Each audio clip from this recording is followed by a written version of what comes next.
Hello, class. May the force be with you and also with you. Good to see everyone. It is Monday afternoon at about 5.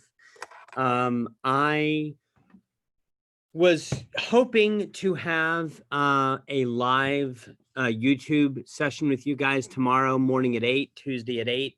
The reason I wanted to do that is I wanted to give you just one more chance to ask me any questions about the paper. I want to remind you that the paper is due on, well, what the syllabus says is that it's due on Wednesday. I posted the Canvas assignment today and actually gave you an extra day and made it due on Thursday. I think that's October 29. It's due on Thursday, October 29 at 11:59 p.m. Okay, so good luck on that. I probably responded to about 13 or 14 emails about the paper today that came into me over the last week. So hopefully y'all are in good shape. If anyone has any last minute questions, go ahead and text me and email me. I'll do the best I can. If you text me, there's a better chance that I will respond. Even if you send an email, I would encourage you to go ahead and send a text as well. That way I will just be sure to respond, okay? Y'all give me 1 second. Sorry about this. I need to grab my tea. Hang on.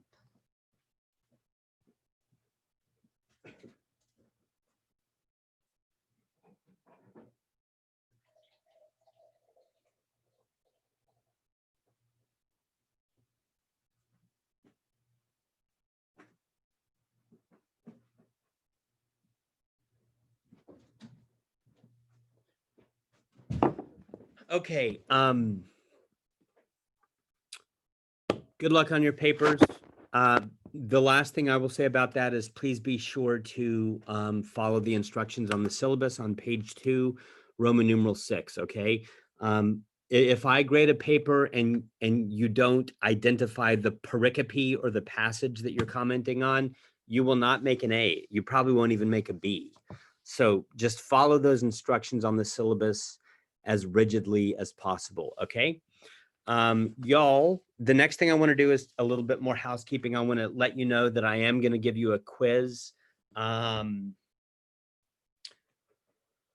was going to do it on Thursday, but that's when your paper is due. I think that I will give you your quiz next Tuesday. I'm going to make it due next Tuesday. And I'm going to come back to that in a moment because I'm actually going to give you a preview of that quiz number 3. I'm going to give you a preview of that today. Okay. But before we do that, I want to continue with some thoughts that connect Aristotle to Descartes. I want to do that. And then I'm going to give you your quiz review, your review for quiz number 3. And then thirdly, I want to talk about this, the synopsis of Descartes' 6 meditations that he gives us. Okay, so we will talk through that. Number 1, I'm going to say some more broad thoughts that connect Aristotle to Descartes. Secondly, I'm going to give you a review of quiz number 3. And then thirdly, we're going to go through Descartes' 6 meditations. You'll remember the synopsis that he gives the reader. This is my copy of the book, and he gives a synopsis of the 6 meditations. In my version, in my volume, that is found on page 54, okay? Synopsis of the following 6 meditations. That would be a really good thing for you to read, okay? Yeah, so let's get started. And the way, what I want to do as we review some big topics that connect Aristotle to Descartes, what I want to do actually is I want to think about this issue of form and matter, And I want to think about Heraclitus, Parmenides, Plato, Aristotle, and Descartes. And I want to talk about how each of them think about form and matter, okay?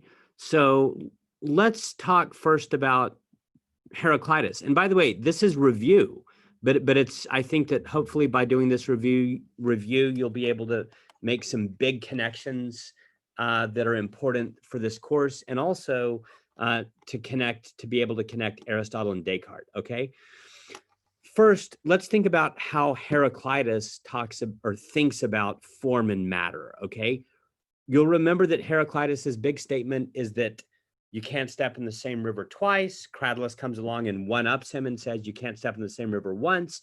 And the basic bottom line point there is that all is flux. In other words, you can't really say anything about the world except that it's changing all the time, okay? And y'all, if you remember the points that I made about Genesis 1-2, the formlessness and void of the earth, you remember that phrase, a blooming, buzzing confusion. If you think about all of that, what you should be able to realize is that for Heraclitus, the only thing that is real is matter. There is no form, right? Remember Aristotle's ontological, his metaphysical spectrum. You've got prime matter on the one hand and pure form on the other. And what is pure form? Pure form is things like, or form is things like structure, design, intelligibility, meaning, okay? That's the realm of form. But Heraclitus doesn't think that any of that's real. He thinks that the world is a blooming, buzzing confusion like the static on a TV set from the pre-internet age. Heraclitus thinks that you can't even recognize shapes in the world. I mean, you think you do. You think that you recognize the shape of this cup or the shape of this pen or the shape of my face. But in reality, that's just an illusion, because actually my face or the cup, they have no stable identity, because will they be around in 1,000 years? No, they won't. And so what we can say is this: for Heraclitus, there is no such thing as form. The only thing that is real is matter, which is always changing and utterly devoid of form. It's utterly devoid of form. That is to say that there is no such thing as form. All you have is chaotic matter, okay? Good, that's Heraclitus. Now let's think about Parmenides. Parmenides says the very opposite of Heraclitus, right? Parmenides says that the only thing that is real is being, and you can't even talk about non-being. You have to whack a non-being. And so you can't talk even about diversity. You can't even say that two different things exist, a pen and an iPhone. No, that implies non-being, and whack a non-being. So you see, for Parmenides, what you can say is that the only thing that is real is form, pure form, being. It has to be one. It's not spatially extended. It does not admit of parts and wholes. It has no change, and it includes no diversity, right? So you can see that Parmenides and Heraclitus are opposites, right? Heraclitus basically says the only thing that exists is prime matter. Parmenides says, oh, no, the only thing that exists is being, that is to say, pure form. There is no such thing as matter, because being is not even spatially extended. Can you think of matter that's not spatially extended? No, you can't.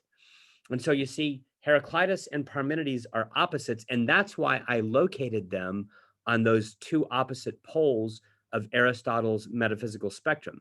Heraclitus is on the side of prime matter. Parmenides is on the side of pure form, okay? Heraclitus, check. Parmenides, check. Now let's talk about Plato. You'll remember Raphael's painting The School of Athens, where Plato's pointing up and Aristotle's pointing down. The point is that for Plato, form is the forms. We talked about the forms a little bit. when we were discussing Plato, and it's very difficult to define the forms or nail down exactly what Plato thinks the forms are. I did read a blog post to you from my own blog in which I argue that for Plato, forms are more than just concepts, that they're actually existing things that are real but utterly transcendent to the world. So Plato has a lot to say about form, but he says that it's transcendent. It's completely beyond the material world. Okay. Now, does that mean that Plato is like does that mean that Plato is like Parmenides and he thinks that that matter is not real? It doesn't mean that. How have we seen that in the class? The way we've seen that in the class is that Plato does talk about becoming. Remember, he talks about being, by which he means something really similar to Parmenides, which is what he has in mind when he talks about the forms. So he talks about being, aka the realm of the forms. But remember, Plato also talks about the realm of becoming. And what was that? What was the realm of becoming? The realm of becoming is the domain or the realm of change, the domain or the realm of generation and corruption, things that grow, like think of an acorn that falls into the ground, and after a while it sprouts up in the form of a stem, and then it gets bigger and bigger and bigger, and eventually it becomes a huge oak tree that birds can come and lay their nests in, and that provides shelter and shade for people to have a picnic under, et cetera, et cetera, et cetera. But then what happens? Does that oak tree remain forever? No, it doesn't. It begins to decay. The wind comes, hurricanes come, they knock off its branches. Eventually, after hundreds of years or something like that, the oak tree begins to die. It begins to wither and to crumble and to decay, and eventually it becomes just earth or worm food, right? That's the realm of what Plato calls becoming. And so you see, you can't say that Plato denies the existence of matter, because that is the realm of becoming, the realm of change. It's kind of like Heraclitus's realm of change, the blooming, buzzing confusion. Although Plato doesn't talk about it in the exact same way that Heraclitus does. But the point is that Plato does believe in form because he talks about the forms, but he also believes in matter because he talks about the realm of becoming, okay? So that takes care of Plato. Heraclitus, check. Parmenides, check.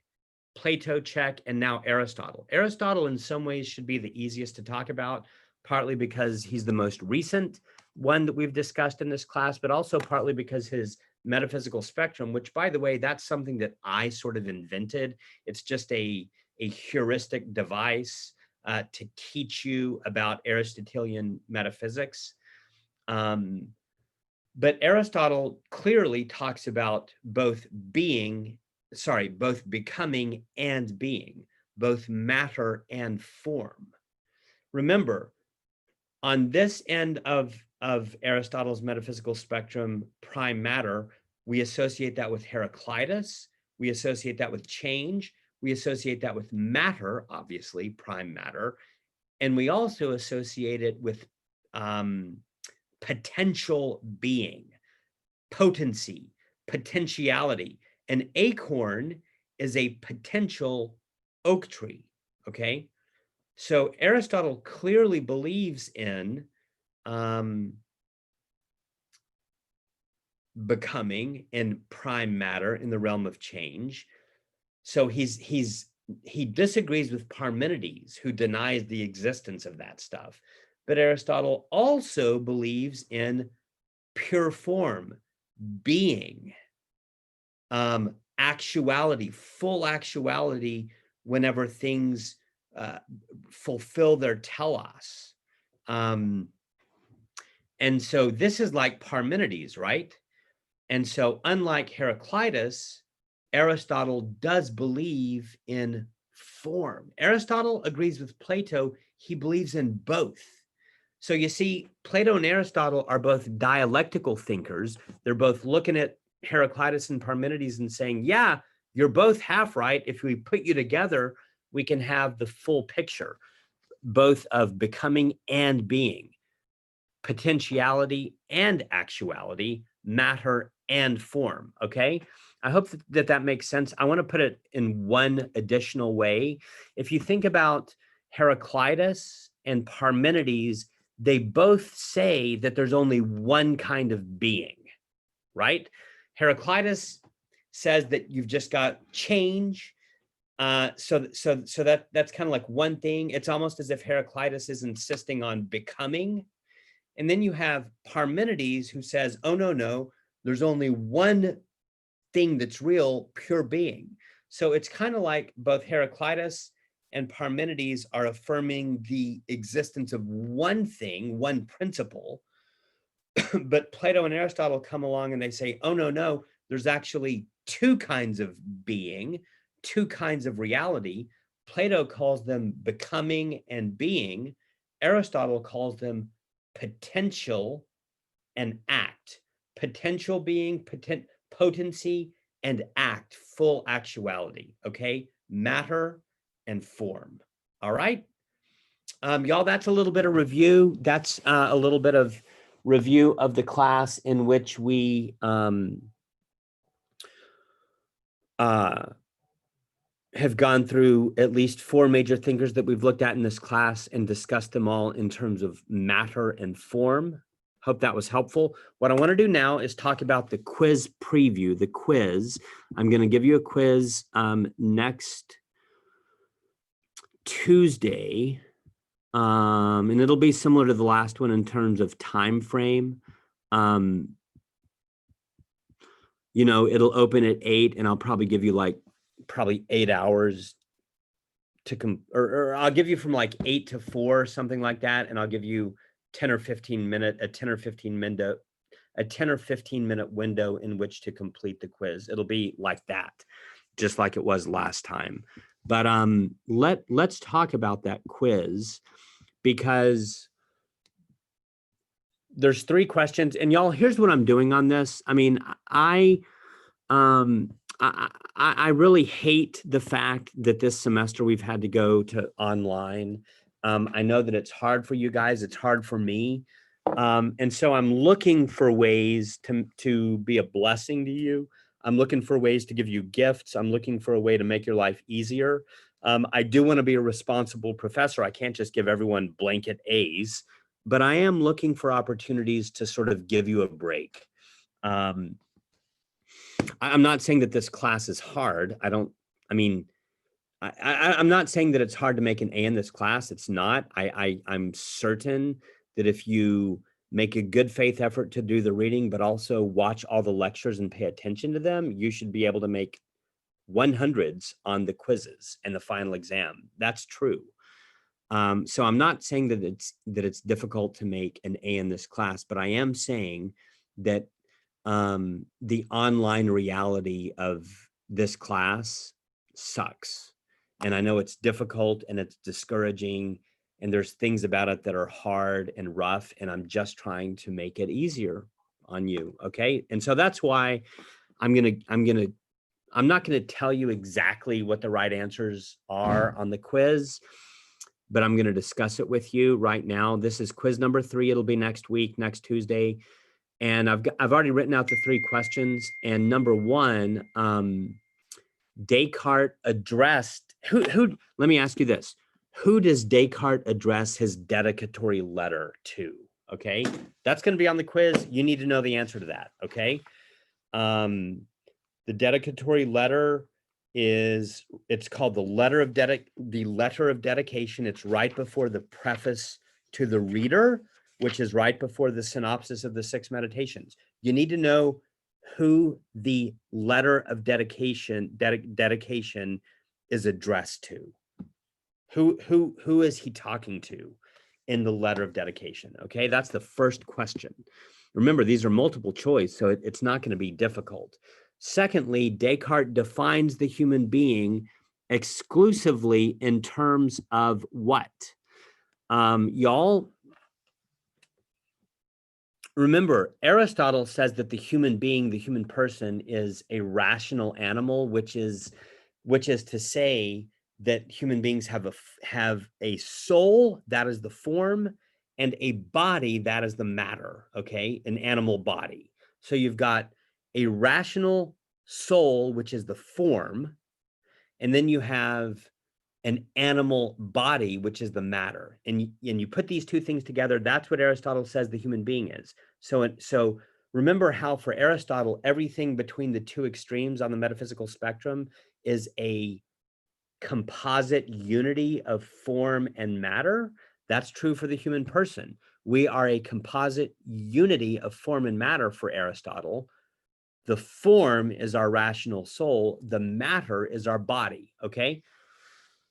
That's Aristotle, but that's not Descartes. For Descartes, the human person is mind. Mind.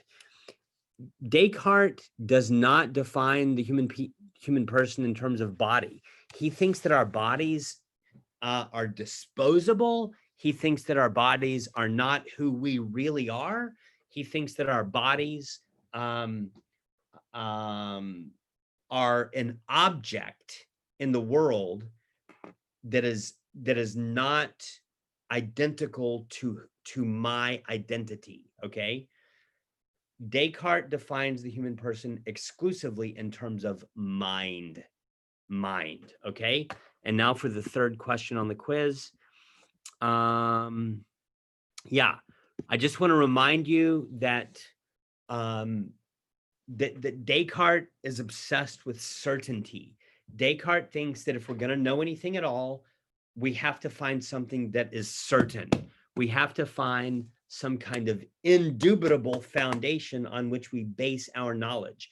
You will remember in the Euthyphro, we talked about that character in the story, Daedalus. Daedalus was a Greek demigod who was a sculptor, and he would sculpt these figurines, but the figurines would like move around, okay? They would walk around.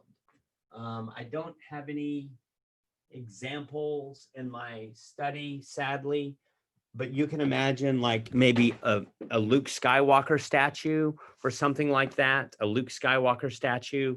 And the point that Daedalus is making is, or the point that Plato's making is that Daedalus makes these figurines and they walk around, they move around. And what is Plato's point? His point is that is not how knowledge is. Remember, knowledge and science are the same thing. Science is knowledge that has reasons. And what Plato is saying is that knowledge / science has to be nailed down so that Daedalus's figures can't rove and move around, okay? In other words, Plato is saying that knowledge has to be tied down. Descartes is saying something similar. He's saying that for science / knowledge, for science to be real, for science to be a system, in order to have a system of science, you have to have this foundation. That's kind of like Plato, but Descartes takes it a step further and says this foundation has to be certain. What Descartes says we need in order to have science, in other words, what science requires, is certainty, a bedrock foundation of certainty. Okay, y'all, that was your quiz review. Good luck on that. A foundation of certainty. Okay, y'all, what I want to do now for the rest of the class, and I think we have about, gosh, I don't have a timer on this Zoom session. I think we're going to talk for maybe 25 more minutes, 25 more minutes. And what I want to do is just go through the 6 meditations, or the 6 synopses, the synopsis of the 6 meditations. Okay. And y'all, these are on my page 54 through 56. It's not a ton of material. It's not a ton of material. But I want to go through these sort of one at a time. And in the first meditation, Descartes says, he's talking about doubt. Okay, remember, we've talked about how Descartes is all about doubt. He says you have to doubt everything. If you can't find something that's indubitable, then you don't know anything. He requires certainty, and we're going to talk a lot more about that. But his method involves doubting. Doubt until you can find something that's indubitable, that foundation, which later he's going to call clear and distinct ideas. Clear and distinct ideas. We'll come back to that. But the point of the first meditation is that doubt is something that's hugely beneficial because it allows us to identify that which cannot be doubted, if there is such a thing. If there's anything in the world that cannot be doubted, that's indubitable, how in the world are we supposed to find that thing? Descartes' answer is you start doubting and see if there's anything that is indubitable, anything at all that you cannot doubt. Okay, that's meditation one. That's the synopsis of the first meditation. The second meditation is Descartes actually doubting. He's actually doing the doubting. It's as if in the first meditation he says, hey, let me convince you of the importance of doubt. But in the second meditation, it's as if he's saying, okay, now watch me doubt. Watch me doubt everything. Okay, that's in the second meditation. And in particular, I want to draw your attention to marginal number 12. Y'all remember that, remember whenever we were reading Plato, we talked about the marginal numbers. We talked about how there's page numbers, but it's better to go by marginal numbers because that way, if you have a different translation, you can still sort of find the passage that I'm referring to. Well, it's the same with Descartes. There are page numbers in the book, but it's more helpful to look at the marginal numbers. And I'm on marginal number 12. On page 54. It's my page 54, but it's marginal number 12, okay?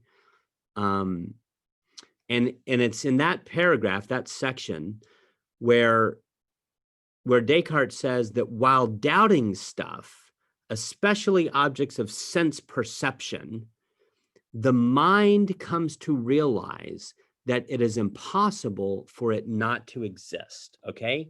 That's super important. So it's in meditation number 2 that Descartes begins to doubt things, and he starts out doubting the objects of sense perception. What does he mean by objects of sense perception?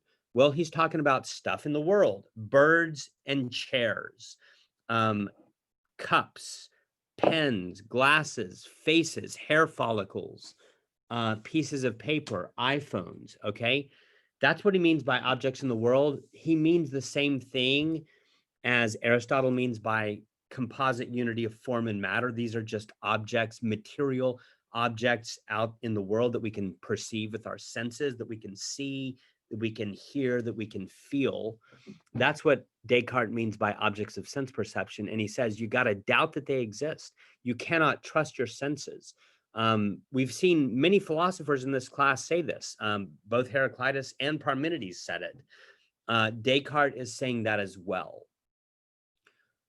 You cannot trust your senses indubitably. They might be deceiving you. And so you have to doubt the existence of the objects of the world. If you're ever going to know anything at all, you have to start doubting stuff, okay? Especially the objects of sense perception. But once you do that, once you begin to doubt the objects of sense perception, you're one step closer to finding something that is indubitable. And what is that thing that's indubitable? Well, we just said it. It's in marginal number 12, and it is mind. What Descartes thinks is that whenever you perform this exercise of systematic doubt, you start doubting the objects of sense perception in the external world, then you begin to doubt things like your own body, like, oh, my hands don't exist. I can't be certain of them. And then you keep going inward and you begin to doubt things like, and I think this is, we'll talk more about this later, but you continue the doubt. So you start your systematic doubt with external objects of sense perception like birds and chairs, okay? Then you keep going inward and you start to doubt your body, your fingers, your nose, your elbow. You say, these things don't exist. I'm going to assume that they don't exist because I cannot be certain that they do exist. Then you keep going inward and you begin to think about things like emotions, fears, joys. And you say, well, those can't be, oops, I skipped a step. Number one, external objects like birds and chairs. Number two, your own body, your nose, your fingers. But then thirdly, things like your heartbeat, or maybe the rumblings of your stomach. Have you ever noticed your stomach rumbling whenever you're really hungry? Your stomach makes these noises. I've even heard other people's stomachs rumble before, like my daughter's when they're hungry. Descartes says you have to doubt that as well. So you start with what's outside of you, birds and chairs, then you doubt even your own body, and then you go further inward into bodily sensations that you've never seen or heard, maybe, but maybe you can just feel them or sense them. You even doubt those things like your heartbeat, things like stomach rumblings, things like that, maybe pain inside of your body. You begin to doubt that. And then you keep going inward. You keep going inward to things like emotions, things like fear or joy or sorrow. You even begin to doubt those, right? But can you stop there? No, you can keep going inward and you can begin to doubt things like your memories or maybe thoughts that you have. For example, if you think about what you're going to do tomorrow, or if you think about what you did yesterday, Descartes says you can doubt that as well. And you doubt all of these things. You start outward, you move inward, and you doubt everything that you can until you come to some indubitable foundation of certainty that can no longer be doubted. And what is that thing? It's mind. Descartes says you cannot doubt your mind. Why? He says because you cannot doubt that you're thinking, okay? And y'all, he talks about this in the third meditation. He talks about this, in the second meditation, when he says, the mind comes to realize that it is impossible for it to exist. Okay, that it's impossible for it to exist. Now, y'all, we've gotten through the first two meditations. I want to do the third one and the fourth one. And then I want to go back and talk about some super big concepts. Okay. In the third meditation, basically Descartes says, I believe in the immortality of the soul, by which he's talking about mind. And he doesn't believe that our bodies will be raised. If you're a Christian, what Christian orthodoxy says is that our bodies will be raised. The Nicene Creed says, I believe in the resurrection of the body. And so we believe that our bodies will live forever along with our souls. Descartes says, oh, no, bodies are just external objects. We can't even be convinced that they're real. And the essence of the human person is exclusively mind. So it's the mind that's immortal, not the body, the mind. And by the way, in this way, Descartes is very much a Platonist and not an Aristotelian. Remember, Aristotle thinks that we are by nature form and matter, body and soul. Descartes says, oh, no, we're not our bodies. We're just mind. Sticks and stones may break my bones. You know what? Forget that I said that. Descartes, in Meditation 3, he argues for the immortality of the soul, okay? Yeah. In the fourth meditation, Descartes says that everything that we can clearly and distinctly know is true. So, y'all, this is where Descartes puts forth his notion of clear and distinct ideas. Descartes says that in order to know anything at all, you have to have certainty. And what can you have certainty of? Well, mind, that I'm thinking, that's one thing, but also clear and distinct ideas, okay? So the main clear and distinct idea is that I am a thinking thing, the cogito. I think, therefore I am, right? Cogito ergo sum. We talked about that last class. That is the main clear and distinct ideas, the main clear and distinct idea. There might be other clear and distinct ideas, but we're not going to talk about we're not going to talk about that right now. For now, just assume that the basic and primary clear and distinct idea is mind, that I think, therefore I am, that I am a thinking thing, okay? Yeah, y'all, that's meditations 1 through 4. What I want to do is circle back around now, because I forgot to do this at the beginning of the class, or at the beginning of my lecture. I want to talk about some of these concepts and go back over them. So let me ask you this. For Aristotle, and because what I'm trying to do is connect Aristotle and Descartes, let me ask you this. For Aristotle, what is the reflexive thing? We've talked about the reflexive thing. I've stressed that this is an important topic in this class. Let me ask you, for Aristotle, what is the reflexive thing? Hopefully you remember.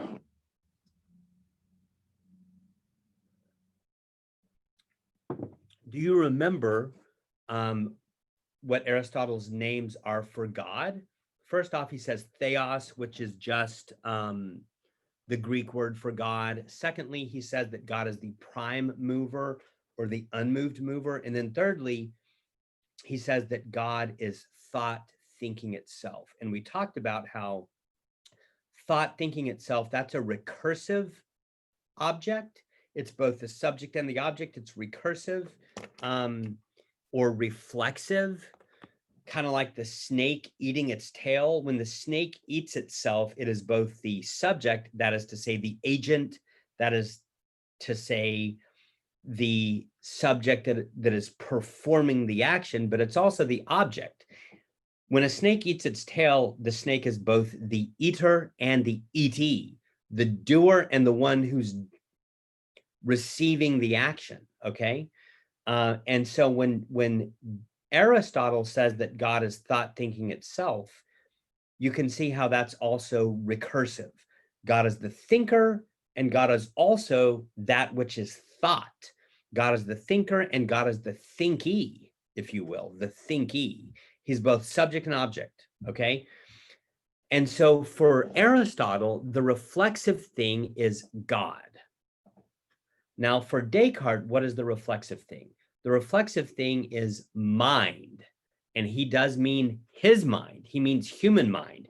He's not talking about God's mind. He means his mind, human mind, okay?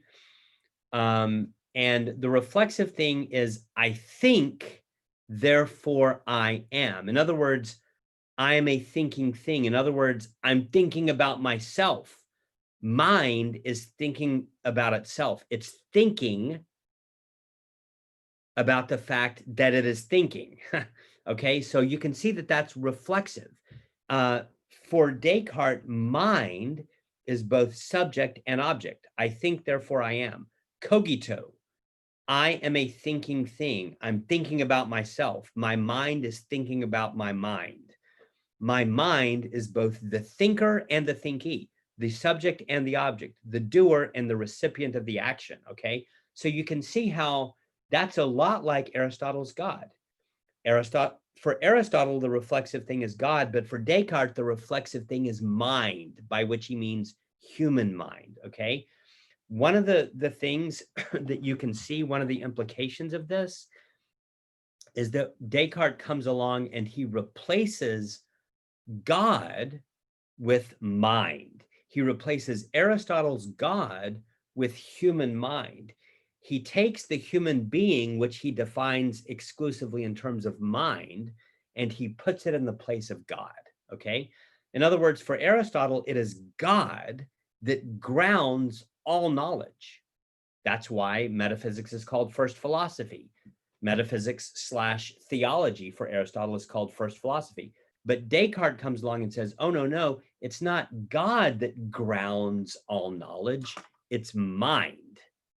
But see, they're both reflexive. And what Descartes does is he takes Aristotle's reflexive thing, he takes Aristotle's divine reflexive thing and substitutes it with the human reflexive thing. He takes Aristotle's reflexive divinity and replaces it with reflexive humanity. Okay, that is what Aristotle does. And he also calls that metaphysics or first philosophy. All right, good, good, good. The next thing I want to just review and go over is this process of systematic doubt. Gosh, I wanted to, yeah, that's most of that is in Meditations 1 and 2. At marginal number 18, he talks about how how his senses are deceptive. You can't trust your senses. You have to doubt them. He says, however, I have noticed that the senses are sometimes deceptive. It is a mark of prudence never to place our complete trust in those who have deceived us even once, right? So if you want to be a prudent person, don't trust your senses. Why? Because they've deceived you in the past. Yeah. So systematic doubt. We talked about that. We talked about the journey inward. And y'all, I just want to review one more thing. I'll probably talk for 5 or 10 minutes, and then that'll be it today. We're going to have a short lecture. The last thing that I want to sort of review or reiterate to you is this notion of the ghost in the machine. You see, when I introduced that last class, I was talking about that beer. There's a famous IPA, it's brewed in Louisiana, called Ghost in the Machine. But that's also a very helpful way to think about how Descartes talks about mind.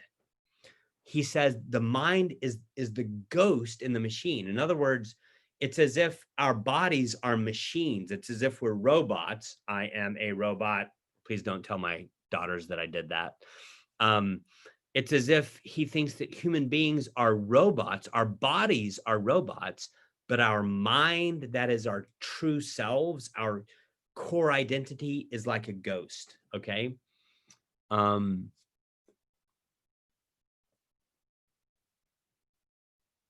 y'all, what I want to reiterate to you is that anthropology, I want to make 2 more points and then we'll close for today. I'm talking about ghost in the machine. I'm talking about Descartes' essential conception of the human person as mind. Okay, I want to make 2 points, then we're going to close.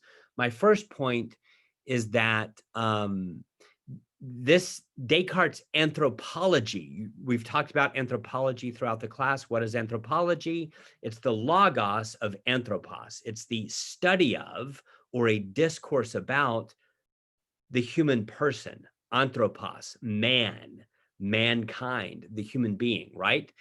And so Descartes' anthropology is very, very different from Aristotle's.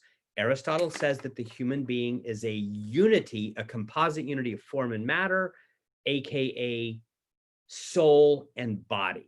Our soul is rational and our body is material. Our soul is form, our rational soul is our form, and our body is matter, okay? So what Aristotle says is that we are 2 things that come together to form a unity, right?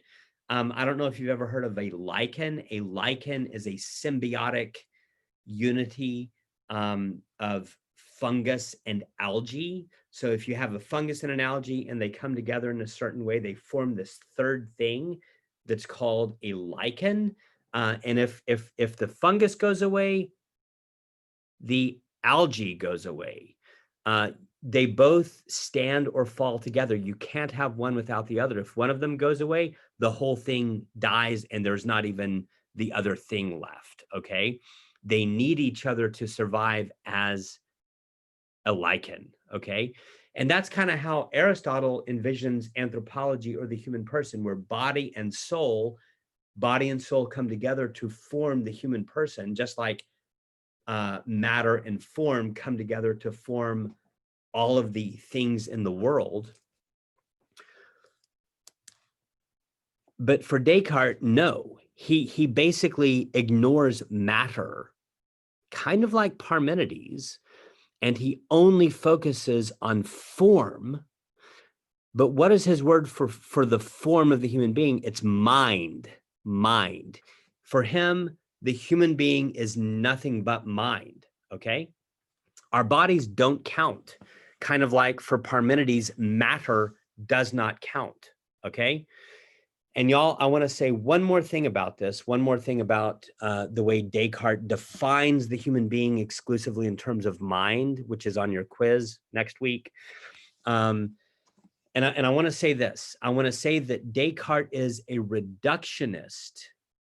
A reductionist is someone that takes a complicated reality or a complex reality and reduces it down, simplifies it down to one single element, one single principle, okay? So remember how we talked about Aristotle on the soul. We talked about how Aristotle and Plato both have a tripartite soul, right? At the bottom of the soul for Aristotle, you have what? You have the nutritive or vegetative level, which all plants have. Oak trees, ferns, mosses, they all have the vegetative soul. What is the vegetative / nutritive soul? It's really just the ability of an organism to feed itself, to nourish itself, to hold itself together, and to grow. Okay, that's the nutritive / vegetative soul.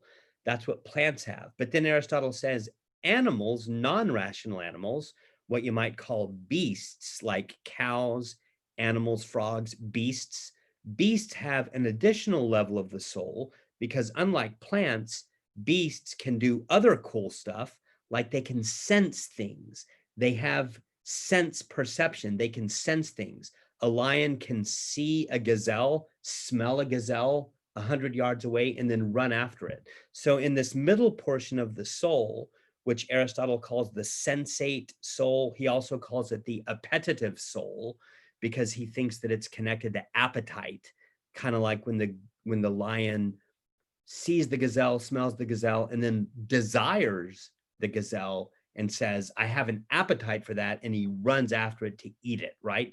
That's the appetitive soul, which is the same as the sensate soul for Aristotle, okay? So you've got the nutritive soul, plants, the sensate / sensitive / appetitive soul, animals.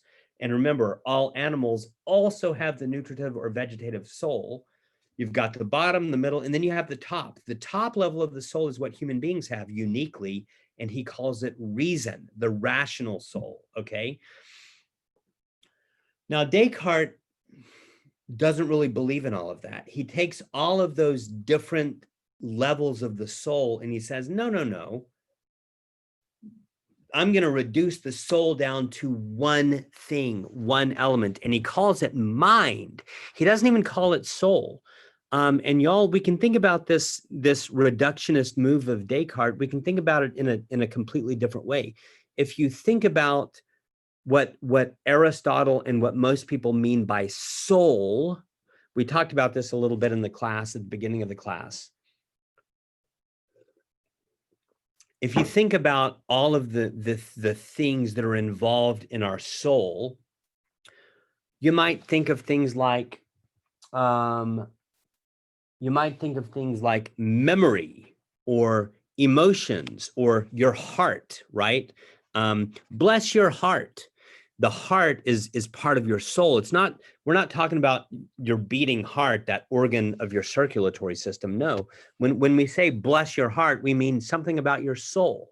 So what is the soul? Well, there's lots of parts to it.